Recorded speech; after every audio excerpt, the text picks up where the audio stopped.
అబ్బుర్ రవి గారిని మాట్లాడవలసిందిగా రిక్వెస్ట్ చేస్తున్నాము. అందరికీ నమస్కారం అండి. ఈ సినిమాకి సంబంధించి నాకు అర్థం కావట్లేదు ఎందుకు అరుస్తున్నారు. ఈ సినిమాకి సంబంధించి నేను ఫస్ట్ థ్యాంక్స్ చెప్పుకోవాల్సింది గోపీచంద్ గారికి, తర్వాత పీపుల్స్ మీడియా, తర్వాత శ్రీవాస్ గారు, ఆ తర్వాత మన ఎడిటర్ ప్రవీణ్ పూడికి, రైటర్ గారు భూపతి రాజా గారికి, మధుకి, వీళ్ళందరికీ. ఎందుకంటే వీళ్ళందరూ నన్ను భరించారు. ప్రవీణ్ పూడి అసిస్టెంట్ శశాంక్ కూడా. ఎందుకంటే స్క్రీన్ ప్లే చేస్తున్నప్పుడు భూపతి రాజా గారు ఏమనుకున్నారు అవన్నీ చూసుకోవాలి, ప్లస్ హీరో గారు చూసుకోవాలి, వాసు చూసుకోవాలి, కథకి ఏం కావాలో చూడాల్సి వచ్చినప్పుడు ఆ ఎడిటింగ్ రూమ్లో గంటలు గంటలు అలా కూర్చున్నప్పుడు చాలా ఓపిక్గా నాకు సపోర్ట్ చేశాడు ప్రవీణ్ పుడి. అంటే తన ఏరియాలోకి నన్ను రానివ్వడం ఆషామాషి వ్యవహారం కాదు, అది ఆయనది. ఆయన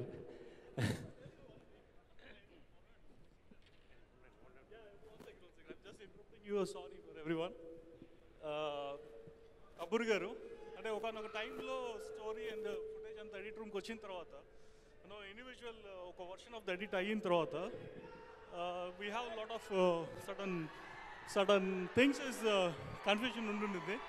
ఉన్నప్పుడు అబ్బుర్ గారు is the one supported us and he made a shape of the one screenplay flow of the film. Thank you so much, sir. I'm really sorry I forgot it. Brother చెప్తా, మన హీరో గారి గురించి చెప్తారు. So Praveen తర్వాత మధు ఎప్పటికప్పుడు కాంటాక్ట్లో ఉన్న మేము ఇద్దరం ఫోన్లో మాట్లాడుకుంటూ కొన్ని డైలాగ్స్ మార్చుకుంటూ ఎక్కడ ఏది అవసరం అవుతుందో అది మార్చుకుంటూ, ఎందుకంటే నా ఏరియాలోకి ఇంకోటి వస్తే నేను ఒప్పుకోనండి. అలా ఒప్పుకున్నందుకు మధుని థ్యాంక్స్ చెప్తున్నాను, అలా ఒప్పుకున్నందుకు భూపతి రాజా గారికి థ్యాంక్స్ చెప్తున్నా, అలా నన్ను రానిచ్చినందుకు ప్రవీణ్పుడికి థ్యాంక్స్ చెప్తున్నా. వీళ్ళందరితో మాట్లాడి నేను ఇక్కడ పనిచేయడానికి వీలు కల్పించిన శ్రీవాస్ గారికి, గోపి గారికి, మన వివేక్ గారికి, వీళ్ళందరికీ థ్యాంక్స్ చెప్తున్నాను. ఎందుకంటే నేను సినిమా షూటింగ్ స్టార్ట్ అయిపోయిన తర్వాత ఎంటర్ అయ్యా. ఒక ప్రాబ్లం వచ్చినప్పుడు గోపి గారు, వివేక్ గారు అడగడం వల్ల వచ్చా. ఫస్ట్ పర్మిషన్స్ తీసుకుని వచ్చా. అండ్ గోపి గారి గురించి చెప్తా. ఇప్పుడు మనందరికీ మ్యాచో స్టార్ ఒక గోపీచంద్ గారు ఒక హీరో. నేను చాణక్య చేసినప్పుడు కానీ ఇది చేసినప్పుడు కానీ ఆయనలో చూస్తుంది ఒక డైరెక్టర్ గారు అబ్బాయి. ఆయనతో ట్రావెల్ అయి ఉంటారు కదా, కొన్ని సీన్స్ ఇది పడదు, ఈ షాట్ పడదు, ఈ సీన్ పడదు, ఆయనకు ఒక ఇన్స్టింక్ట్ అక్కడ ఆన్ ది స్పాట్ ఆయన చెప్పగలరు. అది నిజమైన సందర్భాలు కూడా చాలా ఉన్నాయి. అంత క్లీన్గా, అంటే దేని తర్వాత ఏమొస్తే బాగుంటుంది, ఒక రకంగా ఆయన స్క్రీన్ ప్లే రైటర్ కూడా. ఎందుకంటే ఆయన అడిగే డౌటే అది. ఆ డౌట్ అడగడం వల్ల మేమందరం ఎదుగుతున్నాం కూడా. డౌట్లు లేకపోతే ఎదగం కదండి. అలా అందరి డౌట్లు మీ అందరికీ నచ్చేలాగా అందరి డౌట్ క్లియర్ చేసుకుంటూ, మీకు ఏ డౌట్ రాకుండా, మీకు డౌట్ వచ్చే అవకాశమే లేకుండా, ఈయన అన్నట్టు కాలికి దెబ్బ తగిలితే, ఎదురు దెబ్బ తగిలితే అమ్మ అంటాం కదా, అమ్మ పాత పడిపోతుందా? పాత పడదు. ఎమోషన్ పాత పడదు. కోర్ ఎమోషన్స్, భయం, బాధ, ధైర్యం, ఇవన్నీ కోర్ ఎమోషన్స్, ఇవన్నీ మారవండి. ఎప్పుడైనా చూస్తారు జనాలు. ఎందుకు చూస్తారు? జనం అంటే మీరు వేరు మేము వేరు కాదు, మేము కూడా జనమే.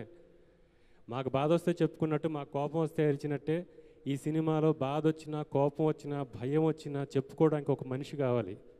ఆ మనిషే గోపీచంద్ గారు ఈ సినిమాలో. ఆ బాధని తీర్చేవాడు ఒకటి కావాలి, ఆ భయాన్ని తీసేసేవాడు ఒకటి కావాలి. ఎదురుగా వస్తున్న ఎవరైతే మనల్ని ఇబ్బంది పెట్టడానికి వస్తున్న వాడికి భయం ఇచ్చే మనిషి ఒకటి కావాలి. ఆ మనిషి గోపీచంద్ గారు ఈ సినిమాలో.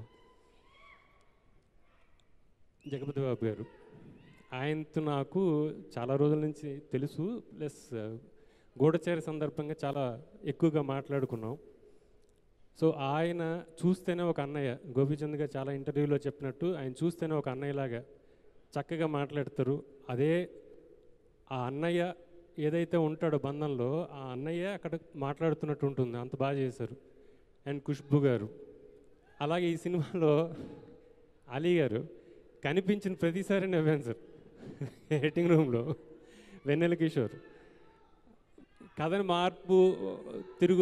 మారుతోంది అన్న టైంలో సమీర్ చేసిన చిన్న చిన్న బిట్ సీన్స్ కొన్ని ఉంటాయి. అది కథ మార్చే సీన్స్ అవుతాయి. అవి అలాగే డింపుల్ చాలా చక్కగా అందంగా అద్భుతంగా అందరికీ నచ్చేలాగా చాలా బాగా చేసింది. అండ్ నాకు ఈ అవకాశం ఇచ్చిన గోపీచంద్ గారికి, వివేక్ గారికి నేను పీపుల్స్ మీడియా గురించి ఒక మాట చెప్పి ఆపేస్తా. సరస్వతిని గౌరవించిన వాడికి లక్ష్మి వస్తుంది. పీపుల్స్ మీడియా సరస్వతిని గౌరవిస్తూనే ఉంది. ఆ పీపుల్స్ మీడియా ఫ్యాక్టరీ లాగా రన్ అవుతూనే ఉంటుంది. సెలవులే కార్మిక దినోత్సవం, రేపు కార్మిక దినోత్సవం కూడా వాళ్ళకి సెలవు ఉండదండి. అది పేరుకే పీపుల్స్ మీడియా ఫ్యాక్టరీ. ఆ ఫ్యాక్టరీకి అసలు సెలవు ఉండదు. వివేక్ గారు, విశ్వప్రసాద్ గారు, అండ్ ఈ సినిమాలో మనం మాట్లాడుతున్న ఒక మాట నమ్మకం అండి. విశ్వప్రసాద్ గారికి వివేక్ గారి మీద ఉన్న నమ్మకం ఈ బ్యానర్ని నిలబెడుతుంది. విశ్వప్రసాద్ గారి మీద ఉన్న గౌరవం వివేక్ గారికి ఈ బ్యానర్ని నిలబెడుతుంది. ఈ బ్యానర్ ఉన్నంతకాలం పవన్ కళ్యాణ్ గారు, ప్రభాస్ గారు, అగ్ర హీరోలు అందరూ వాళ్ళందరూ కూడా చేస్తారు ఈ సినిమాలో, ఈ బ్యానర్లో. అంత నమ్మకం ఉంది ఈ బ్యానర్ మీద. అండ్ నాకు ఈ అవకాశం ఇచ్చిన అందరికీ థ్యాంక్స్ చెప్పుకుంటూ సెలవు తీసుకున్నాను. Thank you. Thank you.